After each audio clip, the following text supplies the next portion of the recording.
dar continuidade ao estudo da síndrome metabólica, né, para entender como que a partir dela a gente tem o desenvolvimento de diabetes tipo 2.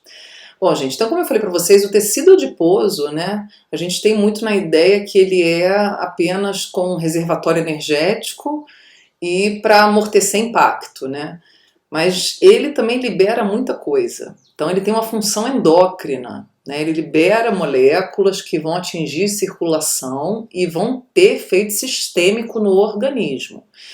E o efeito que mais nos interessa aqui está relacionado com a resistência à insulina, né? Então ele pode liberar fatores que vão diminuir o efeito da insulina nos tecidos, tá? Então olha só, então a gente tem vários hormônios, aqui está exemplificando alguns, ó, o cortisol, a adrenalina, a própria insulina, tá vendo? O GH, que atuam nos adipócitos e fazem com que esses adipócitos liberem outras substâncias. Então a gente tem a resistina, principalmente, ó, a leptina, né, ó, resistina, de resistir, então ela aumenta a resistência dos tecidos à insulina. Né? A adiponectina, que é aquela que diminui a resistência, que ela aumenta a sensibilidade, ela tem um efeito antagônico.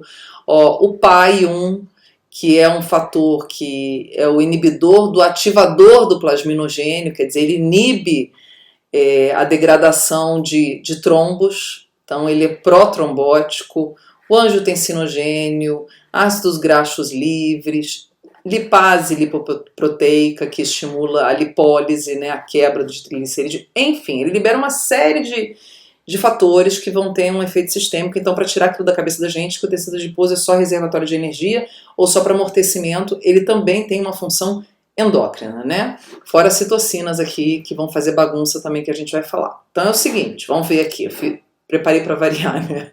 Dentro do meu estilo, um esqueminha, um mapinha mental para a gente poder esmiuçar isso melhor. Então, gente, olha só, quando a gente fala em obesidade central, que é aquela concentrada no centro do abdômen, a gente está falando de aumento da gordura visceral, aquela que eu falei para vocês que está dentro do espaço abdominal, tá? E qual que é o problema dessa gordura visceral? Então, essa gordura visceral, a gente vai ter macrófagos, a presença de macrófagos mais ativados, né? Então, são aqueles macrófagos que eu comentei com vocês do tipo M1, eles são mais reativos do que os macrófagos que normalmente estão num tecido adiposo de indivíduo mais magro, que é aquele tecido adiposo mais de boa, que está mais sossegado, né? Se a gente pensar o tecido adiposo do indivíduo obeso, ele está recebendo o tempo todo, né, gorduras e, enfim, e transformando açúcar em gordura, porque ele está em constante trabalho, ele é um tecido mais estimulado, então tudo lá é mais ativado, inclusive os macrófagos. E aí esses macrófagos, por serem mais ativados nesse tecido adiposo, né, eles vão liberar mais coisas. Então a gente vai ter uma liberação alterada das adipocinas. Então aqui o tecido está mais ativo, né? O tecido está sendo mais estimulado, então ele vai responder mais. E aí ele vai liberar fatores e também esses fatores liberados pelo macrófago vai estimular as células adiposas a liberar fatores também, tá? Então você tem aí uma conversa entre macrófagos e adipócitos, né? Um estimulando o outro a liberar. No caso, o macrófago vai estimular os adipócitos a liberar essas chamadas adipocinas, que são esses fatores liberados pelos adipócitos, a gente chama elas assim. Seriam, vamos dizer, citocinas dos adipócitos, tá?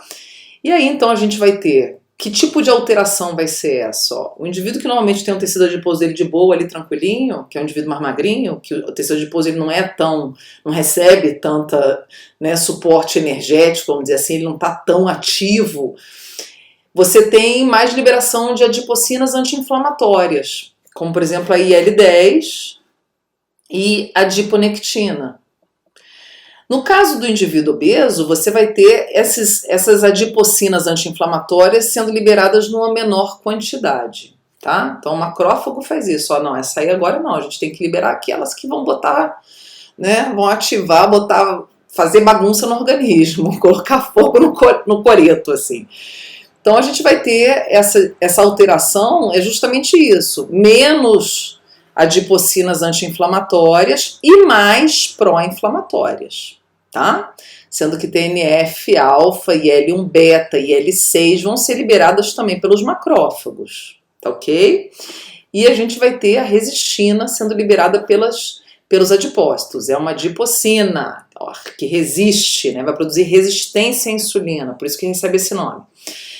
Então, o que vai resultar disso aí, gente? Menos fatores anti-inflamatórios e mais pró-inflamatórios. Isso vai conduzir a um quadro de resistência à insulina, tá? Então, tanto a resistina quanto essas citocinas, principalmente, gente, esse cara aqui, ó, fator de necrose tumoral alfa, que é o TNF-alfa, vai produzir esse aumento da resistência. E a gente vai ver esse mecanismo no outro vídeo, tá? A gente vai ver como que eles fazem isso. Então, a gente vai ter esse aumento, quer dizer, a insulina vai funcionar menos nas células. A gente vai ver o que envolve, né? Menos receptor é uma das formas. Menos ativação daqueles mecanismos intracelulares que a insulina faz também é um outro meio, outro caminho. A gente vai ver como é que é. Então, a insulina vai funcionar menos nesses indivíduos por conta desses fatores aqui, né? E a ausência dos outros ali que aumenta a sensibilidade. Então, se a gente tem um aumento da resistência à insulina, a gente vai ter principalmente uma glicemia de jejum alterada, tá? Então, a gente sabe que a insulina, o pâncreas, ele libera mais insulina após a gente ingerir um alimento, rico principalmente em açúcar, né, em glicose. Esse é o estímulo para o pâncreas. No jejum, como a gente tem a glicemia sendo mantida por aquela glicose produzida no fígado, né, a PEG, a produção endógena de glicose, você já não tem o pâncreas sendo tão estimulado assim. Então, ele vai liberar menos insulina. Somado com uma resistência, quer dizer, essa insulina vai ser liberada numa menor quantidade, porque você não tem tanto estímulo glicêmico para estar estimulando o pâncreas no jejum.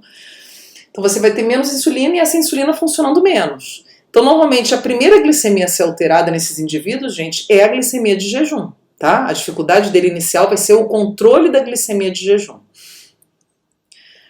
Bom, esse aumento da gordura visceral também vai fazer com que a gente tenha um aumento da concentração de ácido graxo livre, isso porque essa gordura visceral ela é mais lipolítica, tá?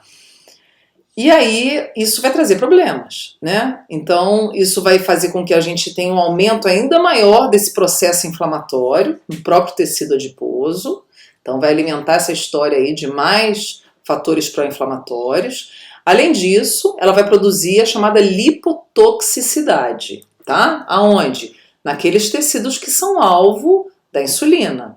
Então, olha só, gente, o tecido adiposo, esse tecido adiposo, tá? Essa gordura visceral, ela já é mais resistente à insulina. A gente sabe que os alvos da insulina é tecido adiposo, músculo esquelético e fígado. Então, o tecido adiposo, ele está alterado e ele vai ficar mais resistente à insulina. Ele vai produzir esse efeito de aumento de resistência de insulina nele mesmo. Além disso, quando ele libera esses fatores também vão produzir aumento da resistência da insulina no fígado e no tecido adiposo. Quer dizer, no fígado e no músculo esquelético. Além disso, essa alta lipólise, que esse tecido é mais lipolítico, vai produzir a lipotoxicidade. Isso também vai dificultar a vida da insulina nesses tecidos, tá? Essa lipotoxicidade, a gente vai ter um aumento dessa resistência à insulina também. Bom, além disso, olha só, gente, esse aumento de ácido graxo livre no fígado vai produzir aquele quadro de fígado gorduroso, que o pessoal chama, que a gente chama de esteatose hepática, não alcoólica, porque ela não é produzida por álcool, né? Que o álcool normalmente também produz isso. Mas aqui nesse caso, a gente tem as gorduras que são mais liberadas dessa gordura visceral, produzindo esse quadro de fígado gorduroso, de esteatose hepática, tá?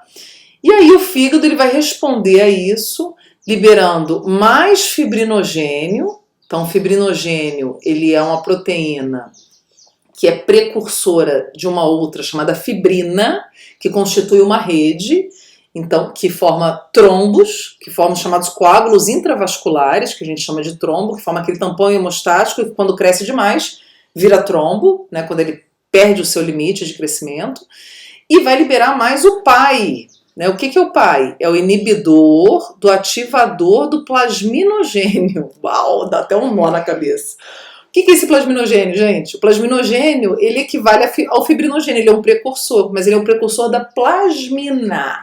A fibrina, ela forma a rede, é uma proteína fibrosa, e a plasmina vai lá e corta a fibrina. Só que para surgir plasmina, a gente precisa do precursor, que é o plasminogênio, tá?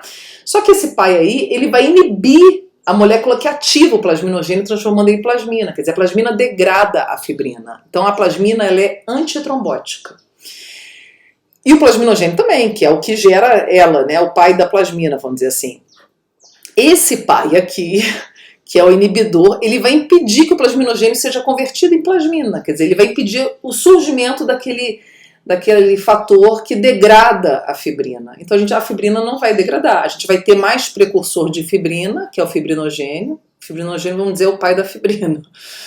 Então a gente vai ter mais fibrina sendo formada e menos sendo degradada, já que a gente vai ter menos plasmina por conta desse pai aqui danado que vai fazer isso, tá? E o fígado é que produz esses fatores. Então a gente vai ter mais trombos sendo formados, né? O indivíduo ele vai estar mais propenso a isso.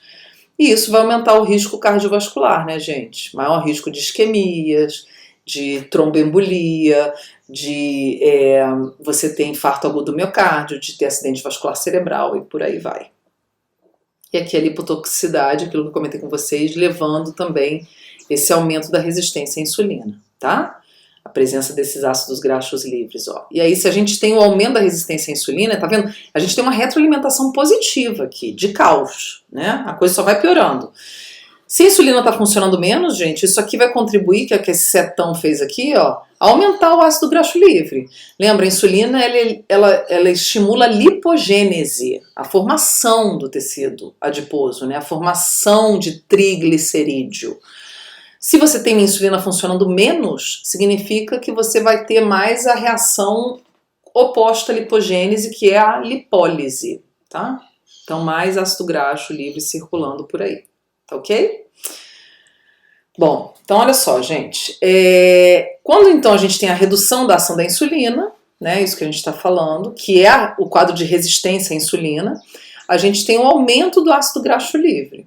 Por isso que a gente tem um aumento até dos triglicerídeos circulantes, né, muitas vezes até de produção de colesterol pelo fígado, já que ele vai ser abastecido mais por ácido graxo, ele vai produzir mais triglicerídeo também, né? Por isso que vai aumentar esse ácido graxo livre proveniente lá daquela gordura visceral que a gente falou. E aí isso vai fazer com que a gente tenha uma redução do metabolismo de carboidratos, né? A insulina está funcionando menos, a gente sabe que a insulina estimula esse metabolismo, que é aquelas vias, né, de glicólise, de glicogênese, né, que é os depósitos de glicose, a lipogênese, que é a conversão da glicose em ácido graxo, em triglicerídeo. Então a gente vai ter principalmente o fígado sofrendo esse processo, tá? De redução do metabolismo de carboidratos, já que ele vai estar recebendo uma carga maior de ácido graxo, então ele vai estar mais focado em síntese de gorduras, principalmente triglicerídeos e colesterol LDL ou VLDL.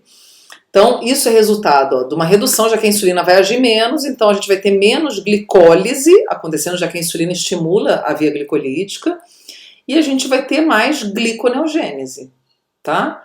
Então o fígado, ele vai, já que a insulina funciona menos, então para ele a sinalização é como se você não tivesse tanta glicose disponível, circulando, então ele vai produzir mais glicose, porque ele entende que a insulina é o sinalizador de que tem glicose em quantidade maior.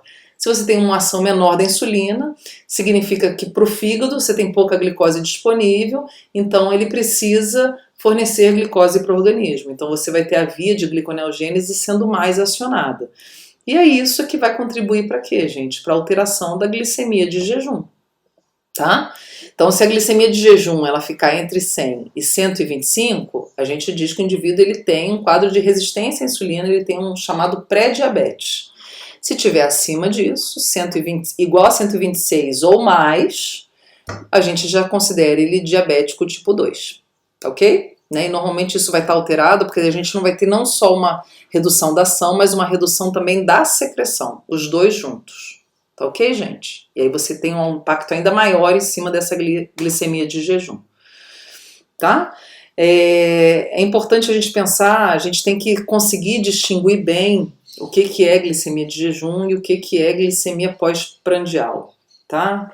Os impactos dela e as alterações delas são distintas. A gente vai falar mais disso, vamos deixar, isso é importante a gente ter mais claro.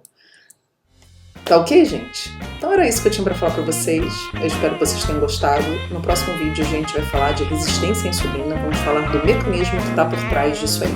A gente já, por enquanto a gente sabe que é a redução da ação da insulina. Vamos entender um pouquinho melhor isso, tá bom? O mecanismo que está por trás. Então a gente se vê.